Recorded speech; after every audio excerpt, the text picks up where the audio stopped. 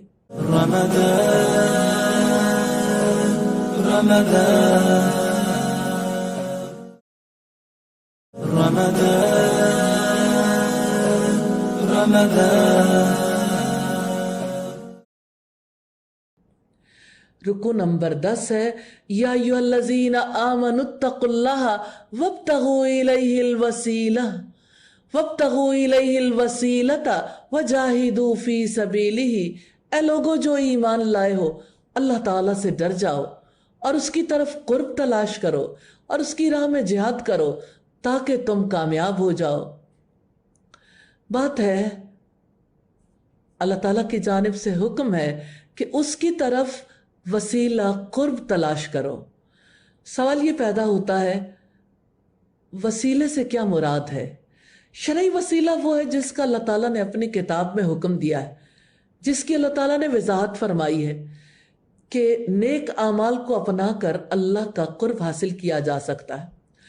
اور ممنوع وسیلہ یہ ہے کہ ایسے اعمال وسیلہ سمجھ کر اختیار کیے جائیں جو اللہ تعالیٰ کی کتاب اور اس کے رسول کی سنت کے خلاف ہوں، بلکہ شریعت میں اس کی حیثیت حرام یا مکروہ کی ہو۔ اس مقام پر یہ بھی دیکھنے کی ضرورت ہے کہ دنیاوی وسیلے ذرائع کیا حیثیت رکھتے ہیں۔ مثال کے طور پر رزق کمانے کے لیے کوئی تجارت کرتا ہے، کوئی ملازمت کرتا ہے یا اجرت حاصل کرتا ہے، سب جائز ہیں، لیکن رزق کے حصول کے لیے چوری، سود خوری، ذخیرہ اندوزی، خیانت کو اگر کوئی ذریعہ بنائے تو حرام ہے۔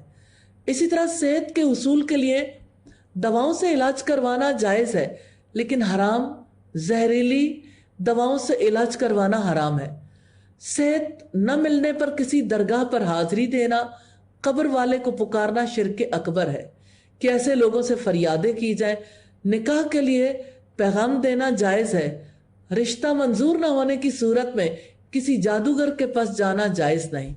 کسی کا مال چوری ہو جائے، اسے چور نہ ملے تو کسی عامل کے جن کے ذریعے چور کا پتہ لگانا شرعاً حرام ہے، اس لیے کہ کوئی غیب کی خبر نہیں رکھتا۔ یقیناً جن لوگوں نے کفر کیا، اگر واقعتاً ان کے پاس وہ سب کچھ ہو جو زمین میں ہے اور اتنا ہی اور بھی اس کے ساتھ ہو تاکہ وہ اس کو قیامت کے دن کے عذاب سے فدیے میں دے دیں، تو ان سے وہ قبول نہیں کیا جائے گا اور ان کے لیے دردناک عذاب ہے۔ وہ ارادہ کریں گے کہ آگ سے نکل جائیں، حالانکہ وہ اس سے ہرگز نکلنے والے نہیں ہوں گے، اور ان کے لیے ہمیشہ رہنے والا عذاب ہے۔ اور چوری کرنے والا مرد اور چوری کرنے والی عورت، سو تم دونوں کے ہاتھ کاٹ دو، یہ اس کا بدلہ ہے جو ان دونوں نے کمایا، اور اللہ تعالیٰ کی طرف سے عبرت ہے، اور اللہ تعالیٰ سب پر غالب ہے، کمال حکمت والا ہے۔ چور کی سزا ہے ہاتھ کاٹنے کی۔ اکثر لوگوں کے دل تنگ پڑ جاتے ہیں، اتنی چھوٹی غلطی پر ہاتھ کاٹ دیا۔ ہاں، امن تو ایسے ہی قائم ہوتا ہے۔ وہ علاقہ جہاں پر ہاتھ کاٹنے کی سزا دی جاتی ہے وہاں امن قائم ہو جاتا ہے۔ جہاں قتل کی سزا قتل ہے وہاں قتل نہیں ہوتے، جہاں زنا کی سزا دی جاتی ہے وہاں زنا نہیں ہوتا۔ لیکن اگر رجم کی سزا، کوڑوں کی سزا، ہاتھ کاٹنے کی سزا ختم کر دی جائے تو اب دیکھیے کہ کتنا زمانہ بیت گیا، مجرموں کو چھوٹ ملی رہی، تو کیا پاکستان میں قتل و غارت گری کی ریشو بڑھی یا کم ہوئی؟ جب قاتلوں کو سولی دی جاتی ہے، انہیں قتل کر دیا جاتا ہے، تو قتل کم ہو جاتے ہیں۔ یہ سزائیں اس مقصد کے لیے ہیں کہ خوف پیدا ہو، لوگ عبرت حاصل کریں تاکہ سوسائٹی میں جرم باقی نہ رہے۔